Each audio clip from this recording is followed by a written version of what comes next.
resolusi 2023? Konsisten. Menata hati. Kalau saya resolusi 2023 dikerja bukan dicerita. Assalamualaikum warahmatullahi wabarakatuh, teman-teman sekalian. Jumpa lagi di program Lentera Komunikasi. Kali ini cukup spesial karena saya didampingi oleh dua orang founder dari media ini ya. Ada Bro Muhammad Imran dan Bro Arinal Hidayah. Siap.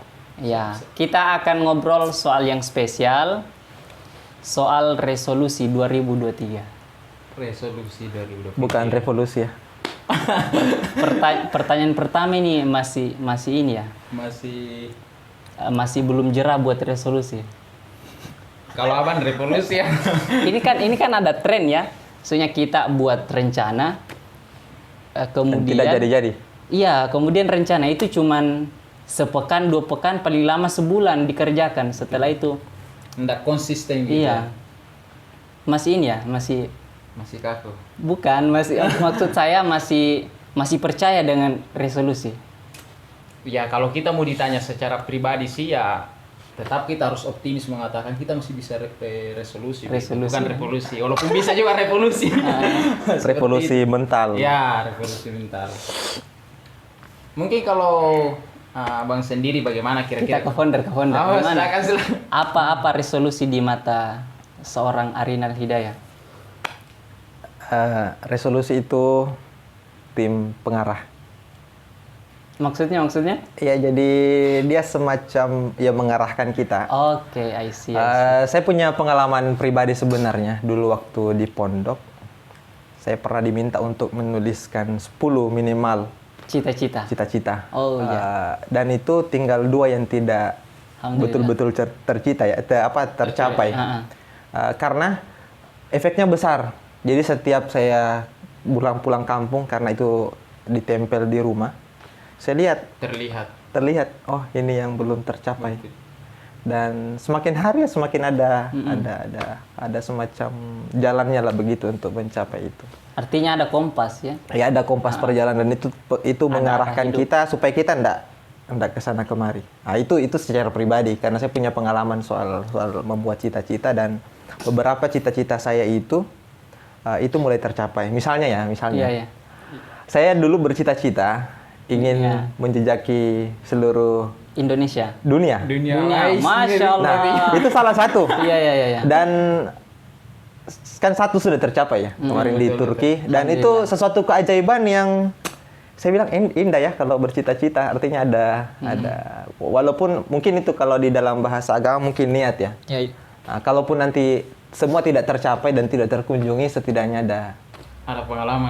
Ada pengalaman. Betul. Nah, itu makna terbesar bagi saya resolusi. Walaupun di setiap tahun saya buat resolusi, tetapi ada juga banyak yang tidak tercapai. Buktinya saya mau jadi kaya dan sampai sekarang. Iya. Belum terjawab. Iya, tapi sebenarnya kan itu cita-cita ya. Saya lihat di salah satu story teman, bunyinya gini, saya mau belajar ilmu mencari uang karena ilmu menghabiskan uang sudah saya kuasai. itu penting itu. Dan itu ada pengalaman saya di soal menghabiskan uang itu sampai sudah menikah, itu yang sering kali disoroti sama istri karena kadang tidak terlihat barangnya tetapi uangnya habis. Saya tidak tahu kemana. Kalau bagi saya kalau menghabiskan uang itu tidak perlu dipelajari ya, karena dia akan habis dengan sendirinya. Apalagi tidak ada anunya pemasukan. Aduh, parah. Iya, kalau Imran sendiri melihat makna resolusi itu apa? Atau memang penting nggak menurut resolusi? Kalau bicara resolusi, ya tadi karena abang sudah cerita secara pribadi ya. Mungkin saya juga dengan pendekatan pribadi lah, karena saya tidak bisa membuat diagnosa ini atau semacam tesis. Jadi kalau kita mau bicara resolusi, ya penting memang dan semua berangkat dari diri toh. Jadi ini kan bicara resolusi itu perubahan lah, atau kita mungkin jadi penggerak lah, pembawa perubahan lah atau apa lah toh.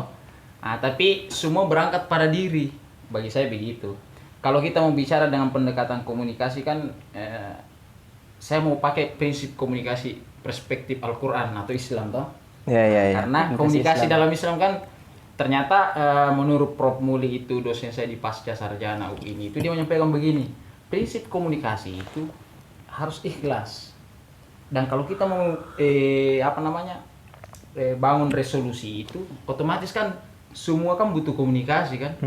Kita kalau bicara resolusi kemudian komunikasi kita tidak bagus itu kan tidak sampai pesan resolusinya kan seperti itu. Jadi perlu yang namanya prinsip keikhlasan. Itu satu poin yang saya maknai sampai sekarang. Jadi 2023 ini bagi saya pribadi ya perlu ada resolusi lah secara menata hati. Iya, seperti itu. Menata hati lebih damai. Nah, itu yang penting. Karena kan semua pada diri kita bicara besar kemudian tidak ada sama diri kita kan berat juga kan. Saya mau ada pertanyaan. Iya. Untuk saya langsung jawab saja kayaknya. Berdua ya, untuk berdua. Ini ada renungan saya hari-hari ini yang saya rasakan.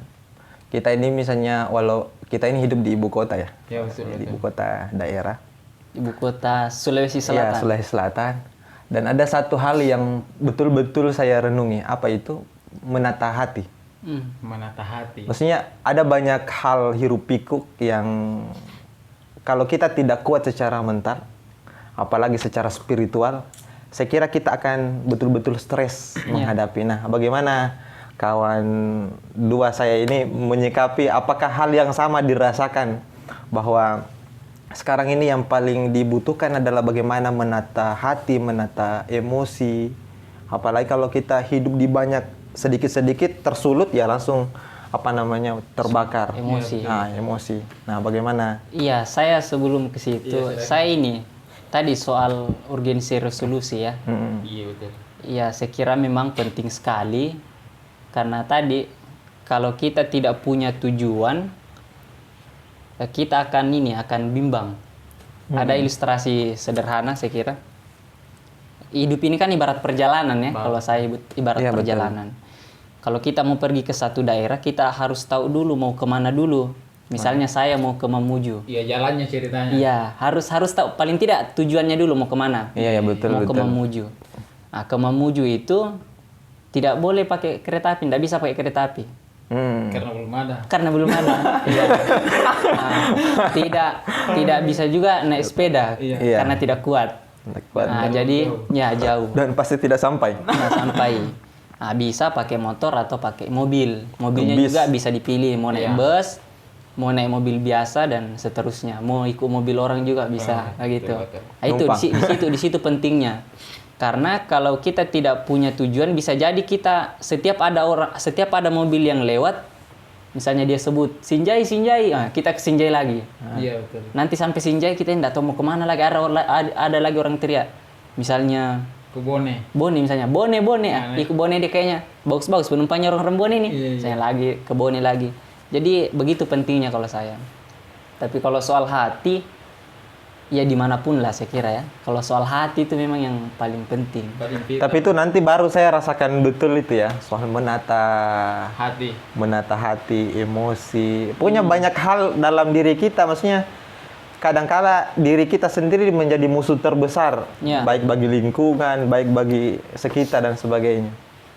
Nah, gimana perasaan hati nih selama di Makassar? Iya. Kalau tadi karena pasti kan berbeda ya suasananya. Selama 2022 lah paling tidak. Ya, Pak, betul. Kita bicara bagaimana menata hati ya. Ini menata hati bagaimana? Menata hati secara pribadi atau menata hati untuk kepentingan atau kebermanfaatan. Semua sebenarnya sangkut paut ya. Hati bagaimana perasaan tak sekarang ini?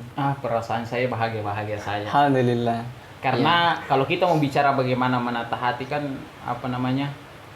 semua sebenarnya saya secara pribadi itu apapun selalu pendekatannya pada diri ya. Karena kita mau bilang ke orang seperti ini caranya menata hati, tapi kita belum bisa menata itu kan berat. Walaupun ada istilah seperti ini. Walaupun tidak ada dalam diri, cukup disampaikan sembari kita berproses juga. Jadi kalau bicara menata hati sih tergantung tujuannya kita. Makanya berangkat dari tadi toh. Kalau hati tak senang ini misalnya menuju ke Mamuju, kira-kira bagaimana. Iya. Kan berat itu ditata ya. Kalau misalnya kita mau ke Mamuju, tapi tidak ada tujuan ke sana, hati ini tidak ada keinginan untuk ke Mamuju, berat juga. Saya mau ke Bulukumba misalnya. Mamuju, indah Mamuju. Ya, itu kan salah satunya. Jadi kalau tujuannya kita bagus, otomatis hati akan tertata.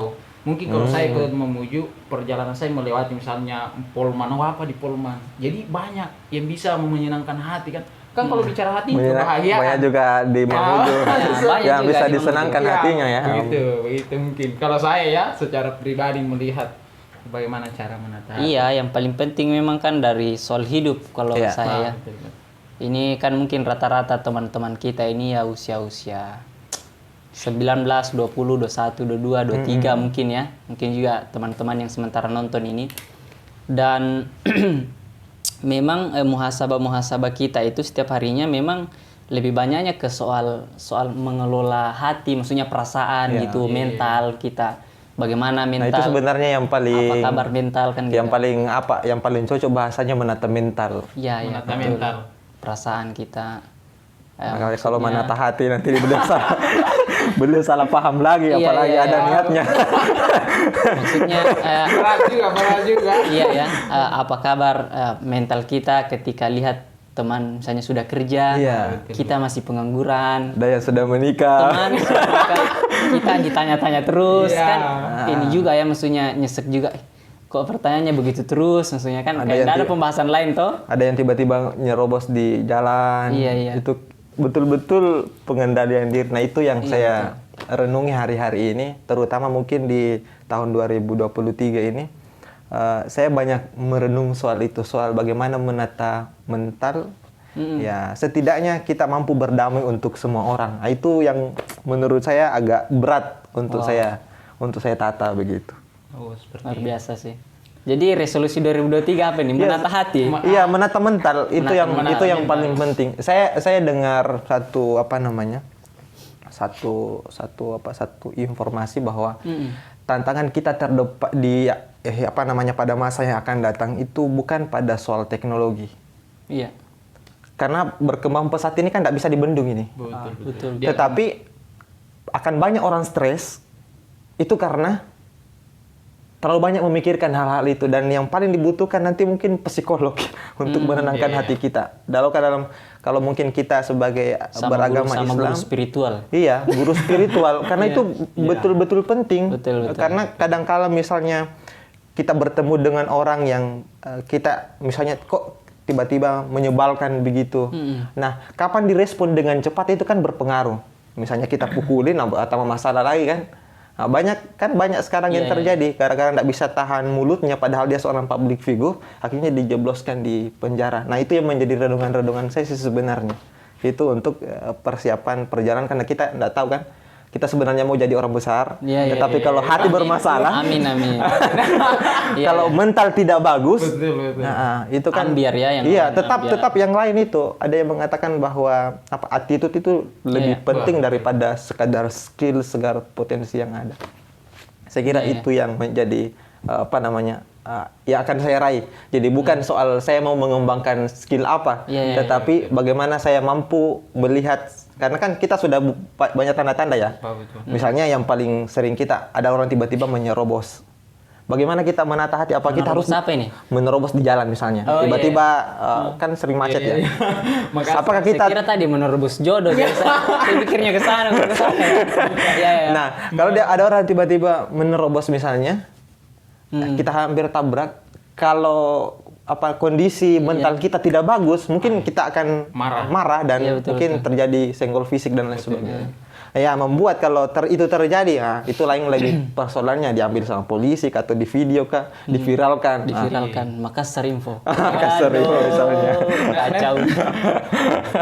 Saya kira seperti itu ya. Menata mental. Iya, betul. Saya tertarik dari apa yang disampaikan tadi Abang tuh. Saya teringat dengan pesan-pesan saya punya kiai di pesantren. Mental. Ya, soal mental kan.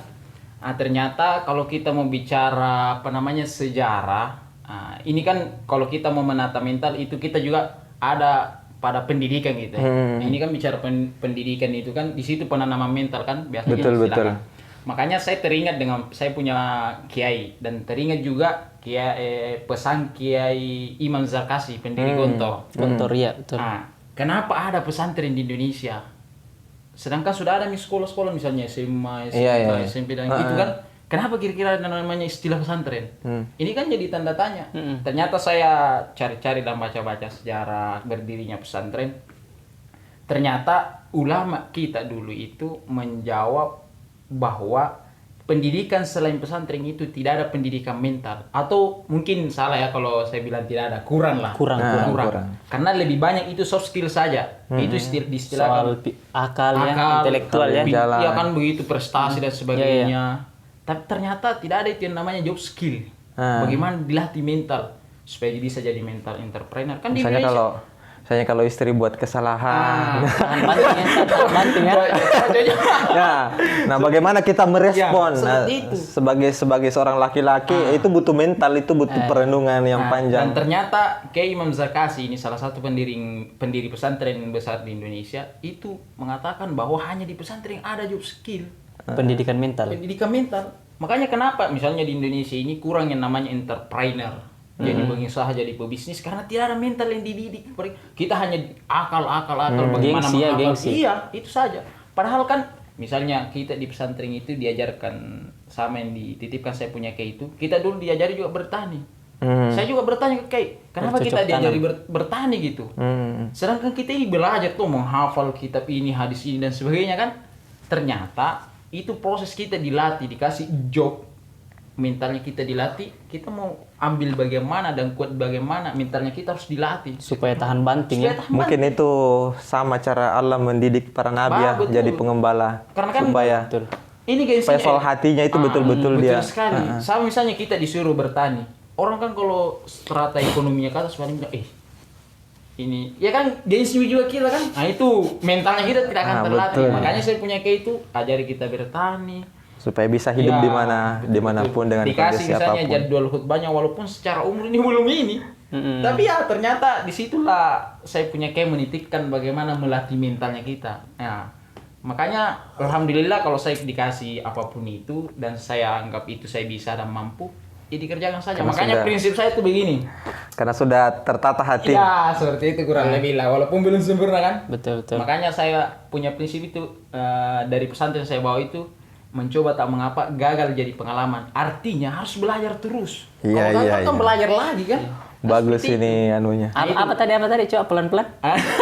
Mencoba tak mengapa. Gagal jadi pengalaman.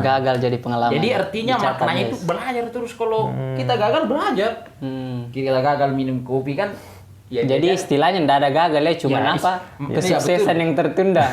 Betul. Itu cara memotivasi diri tuh. Iya, makanya saya itu supaya cari pembenaran. Iya, betul. Makanya saya itu kalau cerita sama teman-teman ada yang mengatakan saya tidak bisa, saya gagal terus. Saya itu anti dengan kata itu. Berarti orang yang mampu menghibur dirinya sendiri. Seperti itu. Jadi yang penting bagi kita itu apa namanya? Mental. Iya. Yang harus dibangun itu bahwa saya bisa, saya tidak boleh gagal, ini harus ini bukan akhir dari segalanya kan. Betul. Jadi selama kita hidup ya bisa-bisa saja kan. Iya. Ini begitu ya. Ini bukan kiamat ya. Ya betul. Iya menarik sih sebenarnya kalau soal hati itu. Menata mental ya. Iya menata mental, hati, perasaan, termasuk juga sikap, pikiran. Ya, saya kira itu satu klop ya satu. Iya bagian dari evaluasi manusia setiap harinya memang harusnya begitu. Betul. Iya, tapi karena ini biasanya perkembangan juga kalau kita lihat itu kita dibawa bagaimana resolusi itu merencanakan tentang pencapaian. Iya. Nah, kalau menurut teman-teman gimana nih soal resolusi dalam tanda petik pencapaian itu gimana cara ininya? Atau ada enggak kendala-kendala selama buat rencana-rencana ini? Ini kan saya yakin lah paling tidak istilah resolusi ini mungkin 3-4 tahun belakangan sudah kita tahu kan. Iya, betul. Sudah di perguruan tinggi kan. Apa ini cerita-cerita selama buat planning atau resolusi atau apalah bahasanya. Jadi kalau saya dulu soal resolusi, saya kalau resolusi ini baru saya dapat istilah baru karena tren di media sosial, orang upload story resolusi 2023 dan kan tidak kejadian. Iya. Baru diceritakan. Cuman 1 bulan, paling lama itu 1 bulan. Di tahun 2024 kemarin saya punya 4 resolusi sebenarnya. 2022 kemarin saya sebenarnya punya 4 minimal resolusi yang tidak ada kejadian. Semuanya tidak? Semua tidak. Contoh, saya mau bahasa Inggris. Sampai sekarang,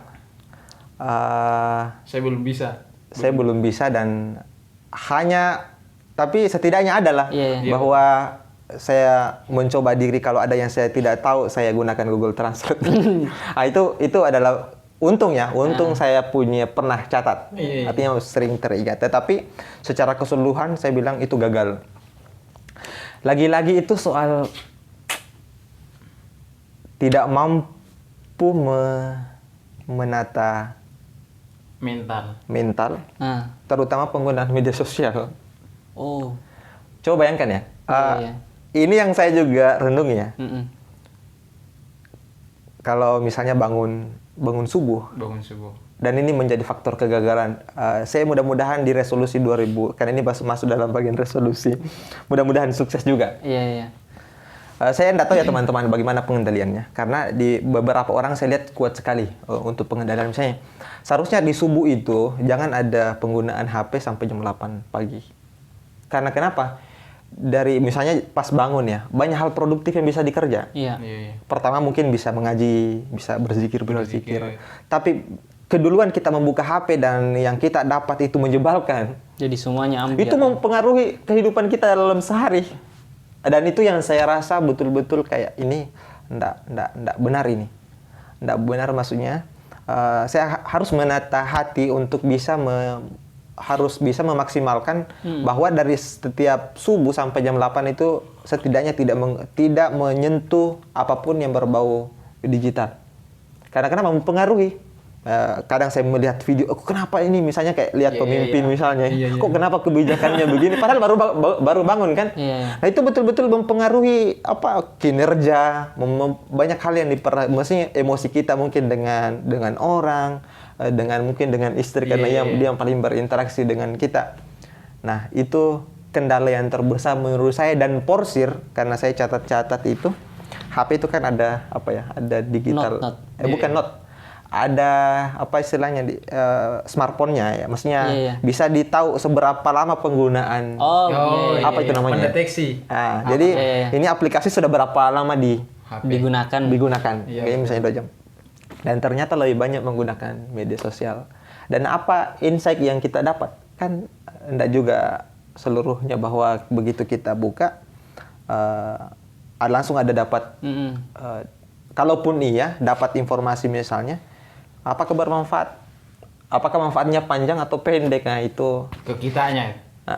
Ke pribadi. Jadi itu kadang juga semacam masuk telinga kanan keluar telinga kiri. Artinya sekedar sudah. Jadi dia jadi sampah digital. Betul. Jadi itu faktor pertama yang mampu saya deteksi bahwa yang paling pertama mempengaruhi semua itu tidak jadi karena penggunaan media sosial yang tidak terkontrol. Di subuh saya bangun, tiba-tiba gunakan HP, tidak mengaji. Tidak zikir pagi petang. Betul. Dan harusnya kan di subuh itu, begitu kita bangun, ya karena kan penataan mental lebih dahulu, penataan spiritual terlebih dahulu, biar kuat kita menjalani dari jam 8 sampai jam 10 malam gitu. Sampai tidur ya. Sampai tidur. Karena kalau baru bangun langsung ada informasi kebijakan misalnya BBM misalnya dinaikkan itu kan tiba-tiba mental kita bahaya ini. Itu sepanjang hari. Saya kira saya itu seperti itu. Ini jadwal ngopi nih jauh perjalanan. BBM naik. Aduh. Iya. Kalau Imran gimana? Maksudnya pengalaman selama buat resolusi atau rencana mungkin 21, 22 kemarin. 21, 22 ya. Mungkin atau mungkin sebelumnya mungkin. Mungkin kalau saya mau bilang sukses tidak juga ya. mau bilang gagal iya. Gagal pasti ya. Tapi saya anggap kan saya selalu membangun stigma bahwa kegagalan itu tidak. Walaupun mungkin proses belajar ya. Memang terlalu optimis. Ya. Dalam artian saya kan misalnya dari pesantren ini, perjalanan saya dari pesantrennya sampai kemudian di umur yang dewasa itu udah 1-2 itu artinya bisa di planning apa kira-kira saya mau capai toh. Jadi saya mau berangkat dari pesantren itu, saya selalu bermimpi misalnya saya mau lihat saya lihat ustadz saya misalnya ceramah bagus, tapi semua orang kalau keluar masjid, siapa anak itu, dari mana itu, pesantrennya di mana? Saya itu termotivasi, saya harus begini. Nah itu salah satu kan maksudnya sesuatu yang harus kita capai kan dalam diri kita. Tapi saya selalu juga bertanya-tanya, kapan sih saya bisa begitu? Tapi saya selalu mengatakan memotivasi diri lagi bahwa belum waktunya karena umur saya. Dan saya lihat Ustadz kok umurnya misalnya 25 tahun misalnya 30 tahun. Oh berarti saya umur gitu juga bisa dapat gitu. Ya kan? Jadi kalau pertanyaannya tadi dikerucutkan 2021 2022 ini yang belum bisa kejadian. Banyak sih maksudnya sesuatu yang kita inginkan belum tercapai toh. Artinya masih lebih banyak pelajaran ya. Masih lebih banyak karena yang muka belum waktunya. Ya, belum waktunya. Itu selalu saya sampaikan belum waktunya. Saya misalnya mau jadi mau jadi guru yang baik, mau jadi dosen yang baik misalnya atau jadi ustadz dan sebagainya. Saya jadi teringat tagline-nya Pak Polisi apa itu yang kalau ada kriminalitas. Tunggu waktu apakah namanya itu? Itu tagline yang apa nih? Soal panggilan atau kalau ada yang anarkis mengajak. misalnya, ada yang komen di bawah itu apa ya? Saya tinggal tunggu waktu. Oh gitu. Saya lupa istilah. Istilah kepolisian itu. Istilah netizen kepada pelaku bahwa tunggu mami waktuna begitu. Itu bahasa kita di sini ya. Iya betul. Jadi kalau Imran mungkin itu ya tinggal tunggu mami waktunya. Ya, nanti sama level Jaki. Betul. Walaupun kan tetap yang namanya tujuan kita tetap harus ditata lah. Kita misalnya mau jadi seperti ini harus dikasih konsumsi seperti ini kan. Misalnya kita mau suka ceramah misalnya harus konsumsi inilah toh. Ya, misalnya buku-buku hadis atau minimal kita mendengarkan ceramahnya orang kemudian kita menyampaikan dengan bahasa kita kan seperti itu. Ada pertanyaan saya khusus untuk saya atau khusus untuk iya siap. Apa yang ingin dicapai? Saya yang paling terbesar yang dari dulu direncanakan tapi belum waktunya. Yang paling pertama dan saya selalu optimis sampai sekarang itu. Ya, cukup pertama saja. Ya, surga. Itu kan ujung dia toh, bukan cita-cita dunia toh. Iya. Kalau saya itu mau selesaikan 30 juz. Karena bagi saya dengan jalan itu banyak yang saya bisa dapat ya. Iya banyak saya bisa dapat. Oh iya. Makanya saya tuh kalau misalnya semoga tidak bukan tujuan popularitas. Iya. Artinya bagaimana ini? Artinya gapai 30 juz itu bukan dengan niat bahwa akan supaya populer. Bukan. Itu jalan saya mungkin karena kan saya supaya bisa berkontribusi lebih banyak. Iya, bermanfaat lebih banyak karena jalan itu yang saya bisa pakai kemanapun kita. Makanya saya selalu sampaikan kalau misalnya dia mana yang ini ya, misalnya memotivasi orang atau anak SMP SMA, saya selalu bilang apapun cita-citamu hafal atau maknai dulu Al-Qur'an. Itu yang kasih jalan kita kan. Saya selalu yakin dengan ayat kedua dalam surah Al-Baqarah itu. Dalikal kitabu la raiba fihi hudan. Itu kan petunjuk bagi kita. Jadi kita mau jadi tentara, bagaimana caranya Rasulullah mengajarkan kita tentang fisik. Kan kita diajarin harus tentara yang memahami Quran. Iya, kan seperti itu. Supaya memang sudah jadi cocok ya jadi inspirator Quran. Iya, betul. Kalau saya seperti itu karena dengan Al-Qur'an banyak jalan lah bagi saya memaknai. Karena tidak kan di pikiran bahwa kalau kita punya pemahaman Qur'ani, apapun yang kita kerjakan akan tetap berada di koridor yang Allah mau kan, paling tidak itu. Betul sekali. Itu sebenarnya menjaga sekali ya kalau kita jadikan Al-Qur'an itu sebagai sumber inspirasi. Dan itu tadi juga bisa menata mentalnya kita ya. Karena kan kita selalu ada sumber itu. Iya, ada sumber petunjuknya tuh. Misalnya seperti ini bagaimana kita bersikap, kita ketemu sama siapapun lah dan apapun interaksi kita ada sebenarnya solusinya melalui Al-Qur'an. Berarti resolusi 2023 ini menata. Itu ujungnya bagi saya. Tetap menata hati. Tetap menata hati. Iya, kalau dari apa yang disampaikan saya lihat memang kekurangan kita ini kebanyakan kurang mengenal diri sebenarnya. Iya, kurang mengenal diri sehingga kita semacam hanya ikut-ikutan saja dengan orang lain. Oh, orang lain buat resolusi, saya juga harus buat. Kemudian kita tiru punyanya orang mau belajar bahasa Inggris, saya mau tongkat deh belajar bahasa Inggris. Orang tidak ada. Orang belajar public speaking, iya bagus, ada manfaatnya. Ayo belajar juga deh. Akhirnya tidak ada yang tercapai karena yang pertama tidak mengenali potensi diri. Potensi betul. Tidak ditahu apa kebutuhan, tak sama dengan yang saya sampaikan tadi. Tidak ditahu mau kemana ini. Kemana? Terombang-ambing. Iya, bisa jadi teman tak yang satu itu dia memang maunya ke Sinjai, saya maunya ke Mamuju, kan beda ini tuh, beda jalur, beda mobil juga. Ya, beda mobil, beda juga barang yang mau dibawa, tuh. Iya betul. Oleh-oleh juga kan beda juga, gitu kan. Kebutuhannya. Jadi yang pertama ndak kenal potensi diri, yang kedua kadang memang ndak realistis. Iya. Karena awalnya ndak paham potensi diri atau kebutuhan diri sehingga yang ditetapkan itu sesuatu yang wow begitu. Terlalu ideal. Jadi saya nulis di Instagram itu, saya bilang gini, yang soal resolusi 2023 ya. Kita ini terkadang tidak realistis.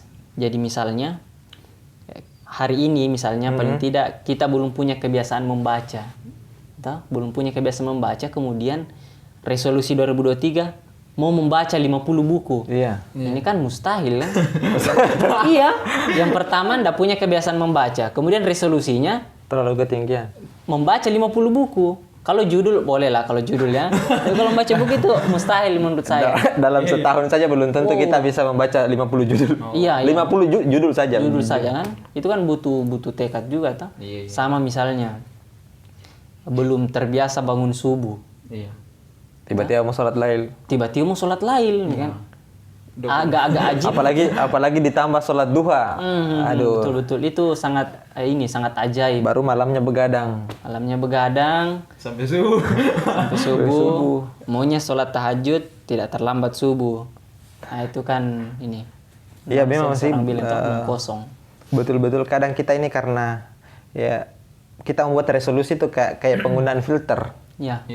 Filter Instagram, filter TikTok, itu kan ada masa.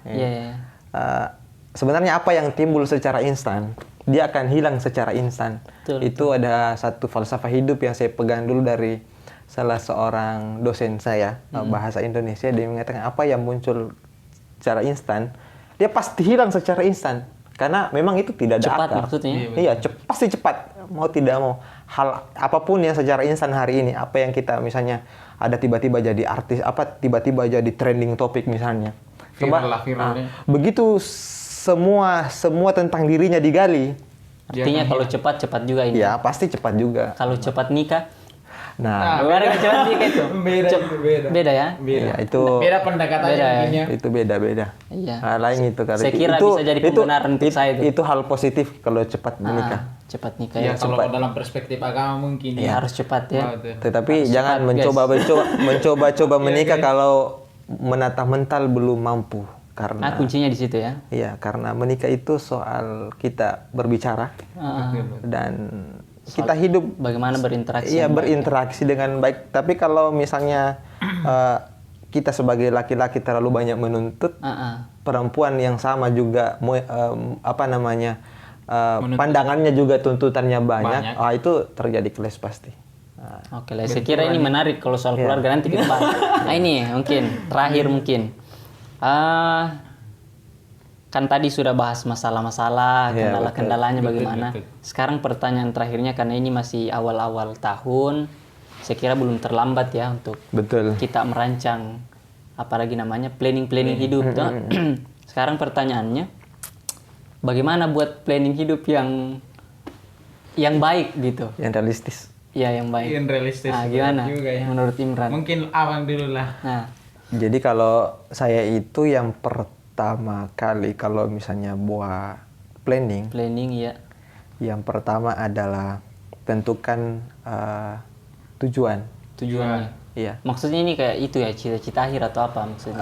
Maksudnya karena jangan sampai tujuan kita dengan resolusi yang kita buat tidak sama ya. Beda ya? Beda. Maksudnya tadi kalau misalnya saya tujuanku mau jadi seorang penulis misalnya. Ya resolusinya membaca buku, menulis artikel. Iya. Nah, itu yang pertama. Ikut seminar kepenulisan. Iya, ikut seminar kepenulisan. Jadi tujuan utamanya dulu kan kalaupun cara-cara itu kan bisa bercabang-cabang ya. Ada yang dengan cara hanya menonton misalnya kalau tujuannya kepenulisan. Itu yang pertama, tentukan tujuan. Dan yang kedua adalah ini soal mood, semangat ya. Iya. Itu saya tidak tahu kalau teman-teman ya. Iya betul. Itu bagi saya itu yang menjadi faktor penentu. Bukan, iya semacam power. Iya, semacam faktor penentu. Jadi kalau misalnya moodnya bagus juga ya. Ngalir juga. Banyak bisa dikerja. Iya, banyak sekali. Kadang kalau misalnya mood bagus, kok bisa ya saya kerjakan. Iya. Padahal maksudnya kita dikasih waktu yang sama, tetapi kalau tidak bagus mood, tidak bisa dikerja. Nah itu sebenarnya. Nah saya belum mendapat semacam tips agar bagaimana mood itu bisa selalu stabil ya. Iya, selalu stabil. Tetapi yang saya pelajari itu sebenarnya tadi waktu pagi itu menentukan satu hari. Jadi di awal itu jangan sampai ternodai dari subuh sampai jam 8. Iya. Karena kalau saya tidak tahu kalau teman-teman. Betul. Itu dari misalnya jam 4 subuh, kita misalnya jam 4 subuh, kita misalnya di pagi-pagi jam 7 sudah marah-marah. Wah, saya yakin tidak stabil. Seharian full. Tapi kalau di situ dari bangun pagi sudah mulai produktif lah nih.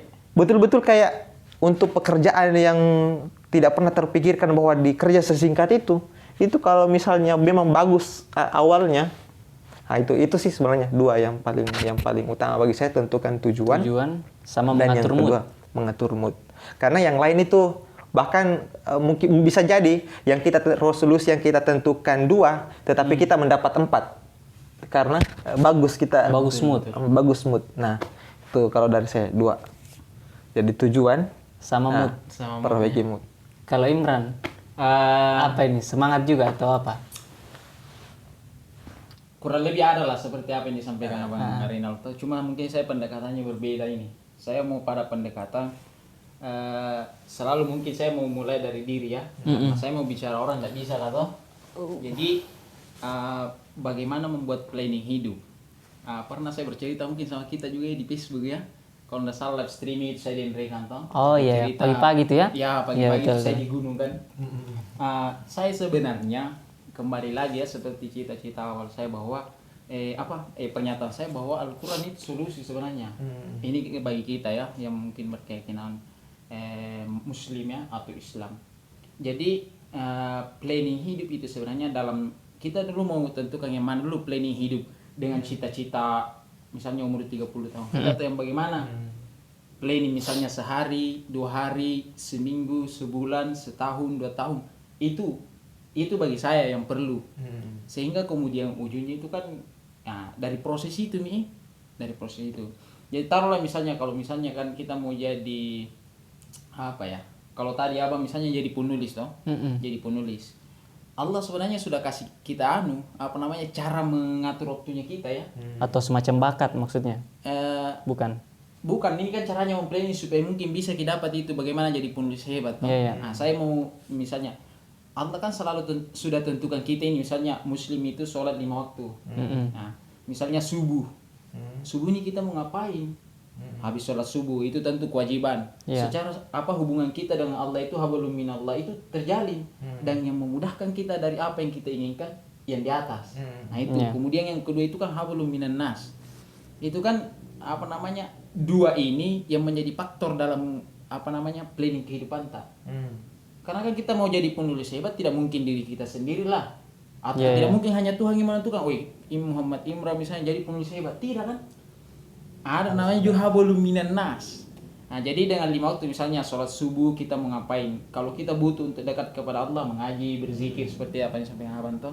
Nah, jadi di waktu pagi sampai zuhur itu apa yang mau kita buat? Nah, misalnya kalau mau jadi penulis ya bacalah tentang bagaimana jadi penulis pemula. Nah, kemudian apa yang harus kita kerja, baca buku kah? Toh, kalau misalnya mau baca buku mungkin habis dur apa yang kita mau lakukan. Jadi sudah terplanning. Iya. Dan tentu kedekatan kita kepada Allah tetap ada. Betul.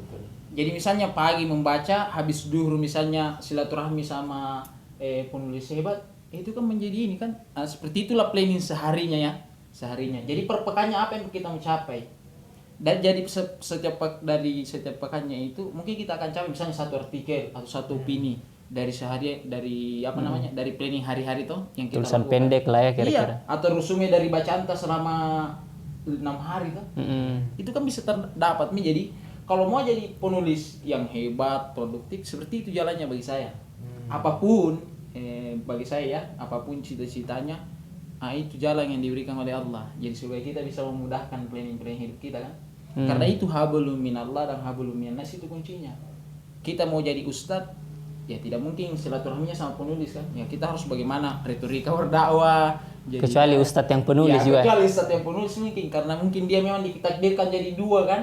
Seperti itu. Ya jadi circle-nya mungkin jadi dai dan jadi penulis. Tapi kan itu maksudnya satu tujuan atau kan tadi tujuan dan bagaimana kita. Ya kan itu. Jadi kalau tadi nih kesimpulannya dia. Iya.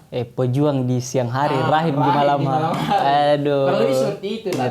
Kalau saya sebenarnya ada tambahan satu yang saya luput, tapi saya rasakan manfaatnya. Ini cara buat resolusi atau itu menjadi penunjang ya. Penunjang, Circle. Pertemanan ya. Pertemanan itu menentukan. Maksudnya saya mungkin bagi ya. Ada pertemanan yang ring satu.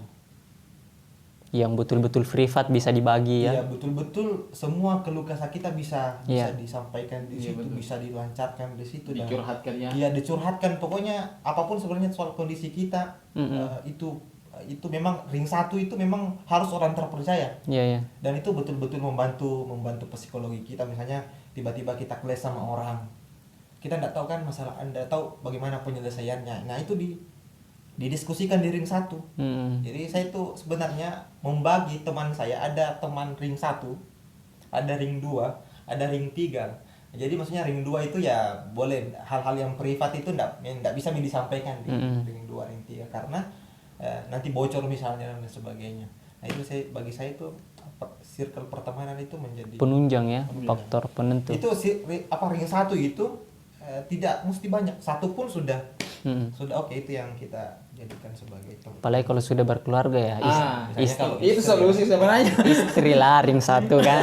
Kalau misalnya istri ring 1. Ring 1. Jadi, keluarga ya. Nah, keluarga. Atau misalnya kalau misalnya ide kita besar, ring 1 itu keluarga.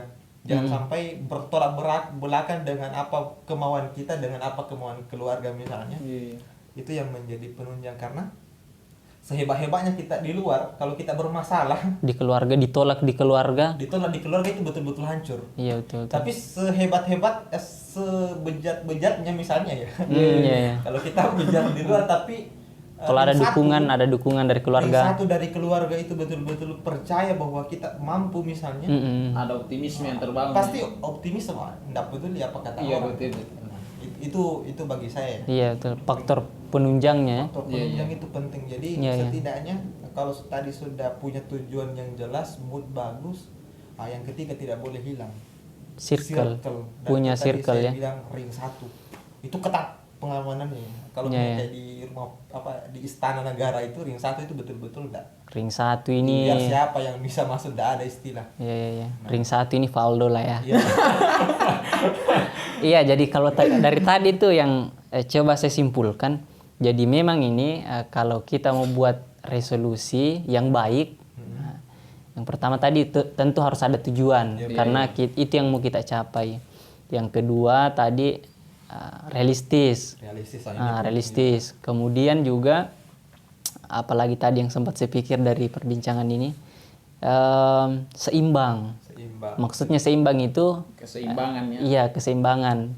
Kalau dalam Islam itu kan ada prinsip tawazun, seimbang. Betul. Jadi maksudnya teman-teman kan mau punya tujuan dunia, juga ada tujuan akhirat. Kalau misalnya tujuan dunia kan saya yakin bukan cuma satu. Iya, misalnya mau jadi penulis, mau juga jadi dosen.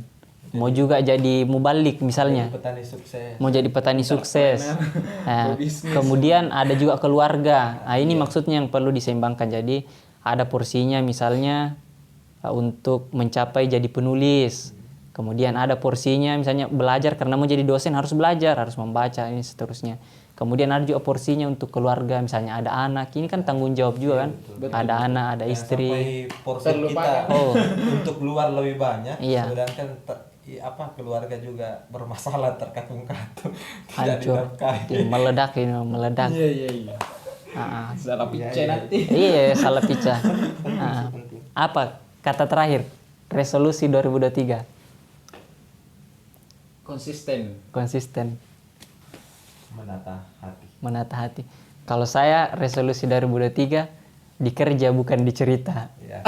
Sholat ya. Saya Iya itu kira-kira. Sudah banyak sebenarnya. Iya, betul. Pembelajaran yang kita sudah. Saya kemarin tiba-tiba gelisah.